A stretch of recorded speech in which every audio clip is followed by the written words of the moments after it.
하나님 말씀은 시편 19편 8절 말씀입니다. 시편 19편 8절 말씀을 우리 함께 읽도록 하겠습니다. 다 같이 시작. 여호와의 교훈은 정직하여 마음을 기쁘게 하고 여호와의 계명은 순결하여 눈을 맑게 하시도다. 아멘. 오늘 주일 2부 예배에 참여하신 여러분 모두에게 하나님의 크신 은혜와 평강이 충만히 임하시기를 간절히 축원합니다. 아멘. 네. 우리 기독교는요, 서양에서 들어온 종교입니다. 서양에서 들어온 종교인데, 그래서 이 서구 사회는 모든 삶의 근간에 기독교적인 정신이 깔려 있어요. 오랜 시간 동안 자연스럽게 기독교적인 문화 안에 살면서 모든 삶의 그 모습 속에서 기독교적인 가치관이 다 근저에 깔려 있다라는 겁니다. 근데 언제부턴가 이 기독교의 원류인 서구 사회가 영적으로 흔들리고 교회가 비어가고 사회가 이전 같지 않은 그런 모습들을 보이고 있는 것을 우리가 알 수 있습니다. 여러 학자들과 목회자들은 그 원인을 사회의 근간을 이루고 있던 기독교 가치관이 상실되고 있다라는 것에서 그 원인을 찾고 있습니다.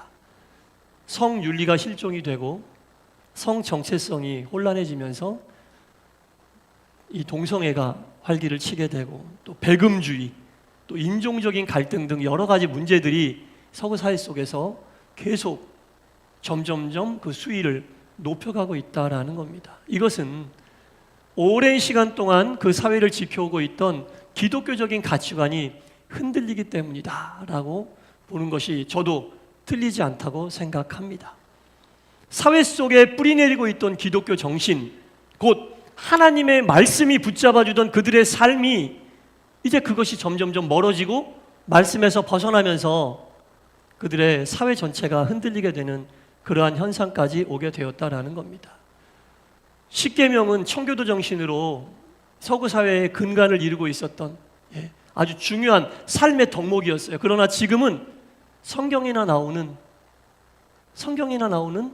문자화된 그런 내용으로밖에는 받아들이지 않고요. 오랜 시간 동안 학교에서 교육하던 기독교적인 그 가치관을 교육하던 그 교육은 언제부턴가 학교를 떠나 학생들이 기독교적인 가치관이 무엇인지 모르고 자라게 되었다라는 겁니다. 하나님의 말씀과 기독교적인 가치관이 사회에서 점점 멀어지고 있다라는 겁니다. 더욱이 이 서양인들이 이제는 동양의 신비로운 종교에 심취하기 시작했습니다. 동양의 신비로운 종교들에 심취해서. 동양의 모든 신비로운 종교들의 공통점이 있는데요, 범신론이거든요. 범신론은 모든 게 다 신이란 얘기예요. 인간도 신이다, 그런 얘기예요. 그러니까 인간이 신이 돼버리는 그러한 종교에 심취하다 보니까 하나님만을 섬기던 그 마음이 오간되었고, 나도 신이구나. 이제 하나님 말씀을 따르던 사람의 삶의 모습이 자기가 신이니까 자기 말을, 자기가 행하는 것이 신이 행하는 것이고 자기의 뜻이 신이 뜻이 되어 그냥 그렇게 질주하는 삶을 살게 되는 거예요. 무한 욕망과 무한 쾌락을 추구하게 되었고, 이 무한 질주를 막는 더 이상의 절대자는 존재하지 않습니다. 기독교적인 가치관을 살 때는 이거 하면 안 되는 일인데 하나님이 그 일을 막아주셨거든요. 이제 하나님이 없고 말씀이 없으니까 자기 뜻대로 살고자 하는, 내가 신이니까 내 생각이 신의 뜻이고 내 행동이 신의 행동이니까 그것을 커버하고 막아주는 하나님이, 절대자가 없어지니까 사회가 그렇게 되는 거예요, 여러분. 언젠가는 마치 종교개혁 시절에 인간들이 마음껏 자기의 뜻대로 살아 부패하고 타락했었던 것에 대한 종교개혁이라고 하는 값비싼 대가를 치렀던 것처럼 언젠간 그것에 대한 값비싼 대가를 치를 날이 머지 않았다고 많은 목회자들과 학자들은 경고하고 있습니다. 여러분, 우리가 분명히 알아야 됩니다. 하나님의 말씀에 근거해서 사는 사람들이 그리스도인이거든요. 하나님의 말씀을 붙잡고 사는 것이 그리스도인이거든요. 힘들고 어려워도 말씀을 붙잡고 사는 것이 그리스도인이고, 신앙적인 가치관을 가지고 세상을 바라보면서 사는 것이 그리스도인인데, 그리스도인에게서 그것을 빼버리면 본인 생각이 신의 생각이 되고 본인의 행동이 신이 하는 행동이 돼버리니까 무한 질주할 수밖에 없는 거예요. 예. 걷잡을 수 없는 욕망과 쾌락을 위해 살 수밖에 없는 거예요. 세상에 눈에 보이는 가치를 위해 달려가는 그리스도인이 될 수밖에 없다라는 겁니다. 여러분, 하나님은요, 성경을 쭉 읽다 보잖아요, 인간이 하는 모든 것을 다 잘한다 하시는 분이 아니에요. 예. 인간이 하고 싶은 대로 하는 모든 것을 잘한다 이렇게 하시는 분이 아닙니다. 창세기 첫 부분에 나오는 천지를 창조하시고 사람과 세상을 어떻게 하나님이 시작하고 계시는지를 보면 딱 알 수 있어요. 아담을 만드시고 하나님이 제일 먼저 아담에게 하신 말씀이 뭔지 아세요? 동상 중앙에 있는 선악과를 따먹지 마라. 금지의 명령을 먼저 하셨어요. 하지 말라고 하는 이 명령을 하나님이 먼저 하셨다. 하나님이 하지 말라고 하는 것은 안 해야 되는 게 하나님이 인간에게 주신 첫 번째 명령입니다. 만약에 하나님이 하지 말라고 하는 것을 해버리면 하나님과의 관계가 깨지니까. 깨졌죠. 아담이 하지 말라고 하는 거 해서 하나님과 관계가 깨졌죠. 하나님과 관계가 깨짐으로 인간은 죽음이라고 하는 값비싼 대가를 치르게 됐습니다. 에덴 동산에서 쫓겨나는 어려운 대가를 치르게 됐습니다. 하지 말라고 하는 것은 안 해야 되거든요. 하나님이 하지 말라고 하는 것은 안 해야 되는데, 그것을 행했을 때 하나님과 관계가 깨지고 하나님이 주시는 대가를 치를 수밖에 없는 그런 상황에까지 빠지게 되었다라는 겁니다. 사실 신앙이라는 것은요, 여러분, 하고 싶은 것을 막 하고 싶은 것을 더 하게 해달라는 것이 아니라 하나님이 하지 말라고 하는 것을 안 함으로 하나님과 관계가 깨지지 않는 거거든요, 여러분. 우리 삶을 돌아보세요. 하나님이 하지 말라고 하는 것을 염두에 두고 생활하고 있습니까, 여러분? 그냥 우리가 하고 싶은 것을 더 잘하게 해달라는 기도는 하는데 하나님이 하지 말라고 하는 게 뭔지 생각도 안 하고 살잖아요. 하나님이 하지 말라고 하는 게 뭘까 생각하면서 신앙의 길 가야 됩니다. 내가 하고 싶은 거 더 잘하게 해달라고 하는 기도는 정말 여기저기서 많이 나오는데, 하나님이 하지 말라고 내가 감당해야 될 선악과는 뭘까 생각해 보면서 신앙의 길 가십니까, 여러분? 내가 따먹지 말아야 될 금단의 열매는 과연 뭘까 생각을 해야죠. 그때 하나님과의 관계가 깨지지 않는 거예요. 하지 말라고 하는 것을 안 하는 신앙, 그래야 물론 대가도 치르지 않습니다. 하나님이 하지 말라고 하는 것을 하는 것은요, 피조물이 창조주에 대해서 반항하는 거예요. 대항하는 거예요, 여러분. 그렇잖아요. 법은 지키라고 했는데 법을 지키지 않으면 법에 대항하니 법의 심판을 받는 거 아닙니까? 그렇죠. 하나님이 하지 말라고 하는, 그리스도인들에게 하나님 말씀은 꼭 지켜야 될 내용인데 그것을 생각지도 않고 살면 나도 모르는 사이 부지불식간에 하나님이 하지 말라고 하는 것을 하는 그리스도인이 돼버리는 거예요. 하나님이 하지 말라고 하는 것이 무엇인지, 우리에게도 혹시 십계명은 성경에나 나오는 그런 옛날의 계명입니까? 옛날 구약시대 때나 있었던 그런 계명입니까, 여러분? 아니죠. 하나님 입장에서는 십계명을 지키지 않으면 부도덕한 거예요. 하나님 입장에서는 십계명을 지키지 않는 것은 하나님에 대하여 동조하지 않고 하나님에 대하여, 하나님 하지 말라고 하는 거잖아요. 그걸 우리가 아무 생각 없이 그냥 해버리고 사는 삶이라는 것은, 우리가 믿는다고 하지만, 크리스찬이라고 하지만 하나님 입장에서 보면 부도덕한 크리스찬이에요. 하나님이 하지 말라고 하는 것을 내가 해요. 사람들이 아무 말도 안 해. 하나님도 아무 말도 안 하겠습니까, 여러분? 사람들이 아무 말 안 한다고 하나님도 아무 말 하는 거 아니에요, 여러분. 요즘 시대가, 야, 정직하게 살면 손해봐. 너 혼자 그렇게 똑바로 살면 오히려 똑바로 정직하게 살려는 사람들이 욕먹는 시대. 크리스찬들도 그런 얘기를 아무 스스럼 없이 얘기해. 너 그렇게 너 혼자 정직하게 살면 손해본다? 이게 맞아요, 여러분? 하나님이 성경에서 거짓말하지 말라고 했는데 사람들이 너 혼자 정직하게 살다가 손해보면 어떡하냐? 크리스찬들도 이런 얘기를 그냥 스스럼 없이 한다니까요. 우리가 정확한 그 신앙의 하나님과의 관계를 분명히 알아야 돼요, 여러분. 이 시대의 그리스도인들이 왜 인정받지 못하고 교회가 욕을 먹는지, 하나님이 하지 말라고 하는 것들에 대한 생각도 없고 하나님이 하지 말라고 하는 것들을 그냥 사람들이 아무 말 안 한다고 스스럼 없이, 다른 사람들도 그렇게 한다고 스스럼 없이 그냥 그렇게 사는 거예요. 그것에 대한 결과, 하와가 선악과를 따먹으라고 이야기하는 사탄의 꾀임에 빠져서 따먹었을 때 아담이라도 제재를 시켜야 되는데 아담도 동조해버리잖아요. 아담도 편승해버리잖아요, 그냥. 그러니까 죽음이라고 하는, 삶의 고통이라고 하는, 에덴 동산에서 쫓겨나는 그런 값비싼 대가를 치르게 됐다라는 겁니다. 하나님 앞에서의 부정직함과 하나님 앞에서의 부도덕함이 이런 값비싼 대가를 치르게 만들었다. 이 시대에도 선악과 주렁주렁 널려 있어요, 여러분. 우리의 삶 속에서 선악과가 주렁주렁 있다니까요. 크리스찬들이 그게 선악과인지도 모르고 사는 게 문제지. 아담이 이런 삶을 살았다면 아담과 반대되는 삶을 살았던 인물도 있습니다. 우리가 잘 알고 있는 요셉이라는 사람인데요, 요셉은 17살 때까지 야곱의 11째 아들인데 아버지에게 특별히 편애를 받고 살았어요. 아버지 야곱이 요셉만 예뻐해요. 형들은 다 낡은 옷 입혀서 저기 헤브론 들판에 양치로 보내면 요셉은 집에서 혼자 채색옷 입혀놓고 맛있는 음식 먹이고 이렇게 편애했었어요. 그리고 요셉은 그걸 당연하다고 생각했어. 그리고 형들이 뭐 잘못하면 아버지께 고자질하는 걸 자기 의무로 생각하던 그런 아주 고약한 삶을 살았던 청년이었습니다. 하나님은 그런 요셉을 새롭게 빚기 위하여, 새롭게 만들기 위하여 저기 애굽 땅에 보디발이라고 하는 사람의 집에 종으로 보내잖아요. 완전히 삶이 바뀌어버리는 거예요. 부자 아버지 밑에서 혼자 편애받던 아들에서 아무도 아는 사람이 없고 도와줄 사람이 없는 저 멀리 외국 땅 애굽에 종살이하게 됐다라는 겁니다.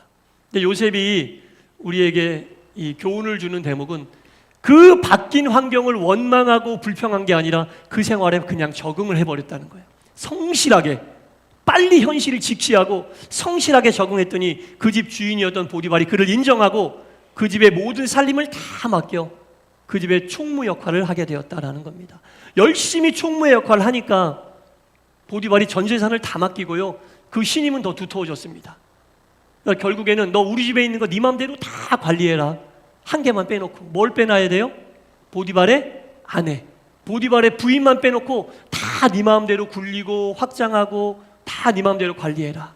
이렇게 요셉이 신임을 받게 되었습니다.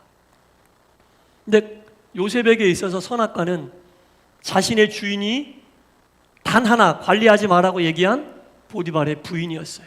보디발의 부인이 요셉에게 선악과였어요. 요셉을 유혹합니다.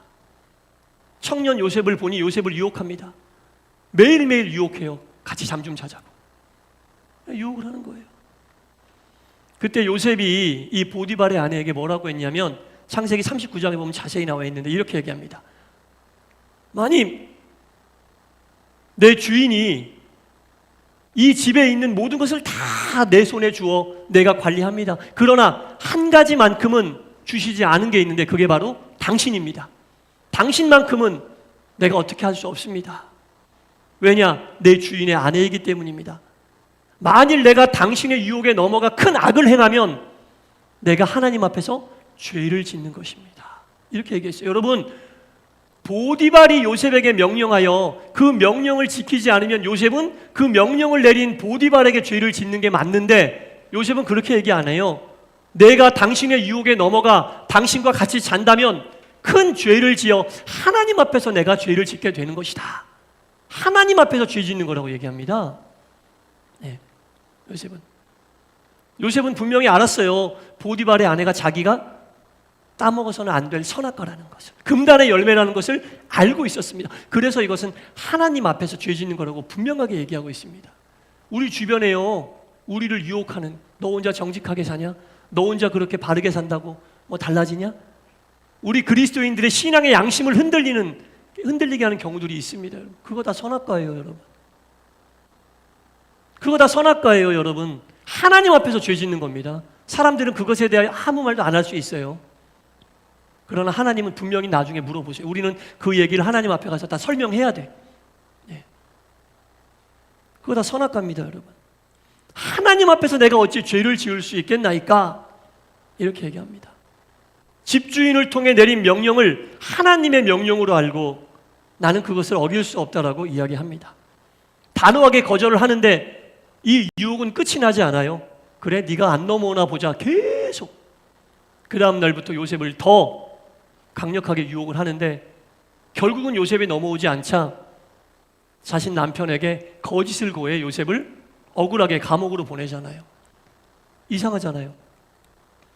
끝까지 유혹에 넘어가지 않고 믿음의 신앙을 하나님 앞에서 죄짓지 않고 지켰는데 결국 돌아오는 것은 뭐냐? 억울한 누명과 감옥살이다. 네, 억울한 누명과 감옥살이다. 그럼 내가 하나님의 말씀을 왜 지켜? 신앙의 믿음을 가지고 이렇게 열심히 지켰는데 합당한 보상이 있어야 되는데 보상은커녕 억울하게 감옥으로 가다니. 여러분, 이 일로 인하여 요셉이 감옥에 간 게 하나님이 주시는 결과가 아니었어요. 과정에 불과했습니다. 정말 하나님이 믿음과 신앙의 가치관으로 끝까지 살았던 요셉에게 주셨던 대가는 뭐였어요? 애굽의 총리가 되는 겁니다. 애굽의 총리로 삼으시고 그로 인하여 그 시대에 많은 이스라엘 사람들을 구원해내는 게 하나님이 요셉에게 주셨던 대가였다라는 겁니다.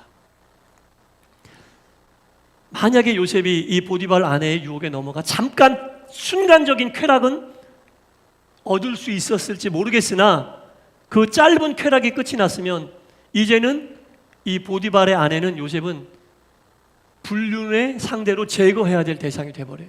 그 여자의 손에 요셉은 그럼 죽게 돼 있어요. 죽게 돼 있습니다. 그래서 우리가 이 시대를 살아가는 그리스도인으로서 하나님이 하지 말라고 하는 것이 무엇인지 정확하게 알고 이것을 어기면 내가 하나님 앞에서 죄 짓는 거다. 사람들이 하는 이야기보다도 하나님 말씀을 우리가 경시하면 되겠습니까, 여러분? 모든 사람들이 다 그렇게 한다고 야 그렇게 해도 돼 이렇게 한다고 우리가 하나님 말씀을 어기는 그리스도인이 돼서는 되겠습니까? 이건 너무나 비성경적인 발상입니다. 우리가 매일 말씀을 듣고 붙잡고 산다고 이야기하는 그 성경에서 너무나 벗어난 이야기고 너무나 벗어난 발상이라는 얘기예요. 사람들의 말에 의해서 사람들이 이해해 주니까 하나님의 말씀을 사람의 말보다 뒤로 미루고 이렇게 사는 그리스도인들은요, 여러분 너무나 비성경적인 발상을 가지고 사는 사람들이에요. 오늘 성경 본문에 뭐라고 나와 있어요, 여러분? 보세요. 여호와의 교훈은 정직하다. 여호와의 교훈이 뭐예요? 말씀이잖아요. 하나님 말씀은 정직하다. 하나님 말씀은 정직하다. 마음을 기쁘게 한다. 누구 마음을 기쁘게 합니까? 하나님 마음을 기쁘게 하는 거예요. 정직한 하나님 말씀대로 살면 하나님을 기쁘게 하는 거예요. 여러분, 인간이 사는 존재의 목적이 뭐라고 배웁니까? 하나님께 영광 돌리기 위해서. 하나님은 인간을 그래서 창조하셨고 인간은 그래서 사는 거예요. 하나님께 영광 돌리기 위해서 사는 게 인간인데 하나님 말씀과 동떨어진 삶을 살면 하나님께 영광을 돌릴 수가 없어요. 하나님을 영화롭게 기쁘게 해드릴 수가 없는 거예요. 하나님 말씀이 정직이니까 정직하게 살려고 노력하는 모습이 그리스도인들에게 있어야 된다는 겁니다. 그리고 여호와의 계명은 순결하다. 하나님 말씀은 순결하다는 얘기입니다. 말씀을 붙잡고 사는 그리스도인들이 어떻게 순결한 삶을 경안시하고 등시하며 살겠습니까? 그렇잖아요. 우리는 누가 뭐래도 그리스도인이고 그리스도인은 누가 뭐래도 하나님 말씀 붙잡고 말씀대로 살려고 힘쓰고 애쓰는 사람인데 말씀에 정의가 나와 있잖아요. 말씀은 정직하다. 말씀은 순결하다. 그럼 정직하고 순결한 말씀을 붙잡고 사는 그리스도인이 정직하지 않고 순결하지 않은 삶을 사는 것을 야 사람들이 그렇게 얘기하니까 괜찮아? 이러면서 살면 하나님이 기뻐하시겠습니까? 온전한 그리스도인이라고 볼 수 있겠습니까? 시대가 그러니까 다른 사람들도 다 그렇게 사니까 이건 아닌 것 같습니다, 여러분. 사랑하는 성도 여러분, 우리가 이 시대에 온전한 그리스도인으로 살려면 분명히 해야 돼요. 하나님 말씀이 내 삶에 이끄는 이정표다. 그리고 그 말씀은 정직하다. 그 말씀은 순결하다. 이게 이 시대의 그리스도인으로 빛을 비추며 살 수 있는 유일한 길입니다. 다른 뭘 해도, 다른 무엇을 해도 하나님 앞에서 신앙의 내 가치가 정직하지 않고 순결하지 않으면 다른 무엇 어떤 행위를 해도 하나님은 기뻐하지 않으십니다. 바라고 원하기는 저와 우리 여러분 모두 우리 동산교회가 정직하고 순결한 말씀으로 하나님 보시기에 합당한 삶을 살아 하나님께 영광 돌리기 위해 힘쓰고 애쓸 수 있게 되기를 간절히 바랍니다. 기도하겠습니다. 하나님 말씀은 정직합니다. 하나님 말씀은 순결합니다. 그리스도인은 말씀을 붙잡고 사는 사람들입니다. 아무런 고민 없이 어찌 부정직한 삶을 살 수 있겠으며 아무런 생각 없이 어찌 순결치 않은 삶을 살 수 있겠나이까? 사람들이 다 이해해주고 사람들이 아무 말 안 한다 해도 하나님은 다 보고 계시고 다 듣고 계십니다. 그리고 하나님 앞에 섰을 때 우리는 그것을 하나님 앞에서 설명해야 합니다. 주님, 정직하고 순결한 말씀을 따라 살려고 힘쓰고 애쓰는 우리 모두가 되게 하여 주시옵소서. 사탄 마귀가 그렇게 살지 말라고, 선악과 따먹으라고, 너 혼자 그렇게 살면 뭐가 나오냐고 우리를 유혹하지만 분명한 것은 그것은 선악과라는 얘기고 우리를 유혹하는 것은 사탄이라는 겁니다. 주여, 이 영적 전쟁에 승리하여 온전히 하나님을 기쁘시게 해드리고 영광 돌리는 우리 동산의 모든 하나님의 백성들 되게 하여 주옵소서. 예수님 이름으로 기도드리옵나이다. 아멘.